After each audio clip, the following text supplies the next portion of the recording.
মুসলমানদের জানাই আসসালামু আলাইকুম। অন্য ধর্মাবলম্বী সকলের প্রতি আন্তরিক শুভেচ্ছা অভিনন্দন। সব ধর্মের মূল কথা মানবতাকে উচ্চ স্থানে রাখা, যার ভিতরে মানবতা নাই তার কোনো ধর্ম নাই। বঙ্গবন্ধু অলিদের ওয়ারিশ বাগদাদ থেকে ধর্ম প্রচারে এসেছিল আব্দুল আওয়াল শেখ, সেই বংশের ওয়ারিশ বঙ্গবন্ধু শেখ মুজিবুর রহমান। মুসলমানের ঘরে জন্ম, তাহার নিজের ধর্ম যথাসাধ্য পালন করে মানবতাকে উচ্চ স্থানে রেখে আন্দোলন সংগ্রাম করিতেন রাজপথে।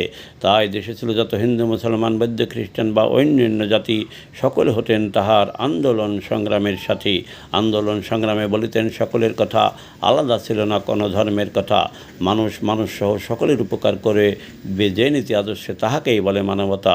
আমি মুসলমান, নামাজ রোজা হজ যাকাত পালনীয় ফরজ ওয়াজিব সুন্নত পালন করিতে হবে, কিন্তু আল্লাহ তাআলা সৃষ্টিকর্তা ওই বিধাতা নাজাত দেওয়ার জন্য রোজ হাসরের ওসিলা খুঁজিবে, আর সেই ওসিলা মানবতার ভিতরে পাবে।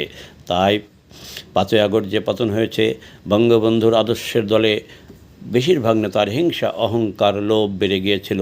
শেখ হাসিনা দেশের উন্নয়ন করেছে, আর তারা শেখ হাসিনার উন্নয়নে ঢোল বাজিয়ে নিজের ব্যক্তি স্বার্থ হাসিল করেছে, দলের পদ পদবি বেছে দলের ক্ষতি করেছে।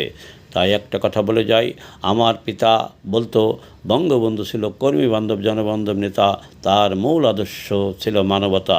বর্তমানে যেসব নেতা সে যেখানেই থাকুক, বাইরে বড় বড় কথা বলতে পারে, যদি তার ভিতরে মানবতা না থাকে, সে বর্তমান কর্মী যারা অনলাইন কর্মী 5ই আগস্ট থেকে আমাদের যারা প্রচার করে আসছি আমরা, তাদের খোঁজ খবর যদি সে না নিয়ে থাকে, সে যত বড় নেতাই হোক, যত বড় বড় কথা বলুক, যত মুজিব কোড পরে সে পোস্ট মারুক, তার ভিতরে মানবতা নাই, সে বঙ্গবন্ধুর আদর্শের দলের নেতা সে হতে পারে না।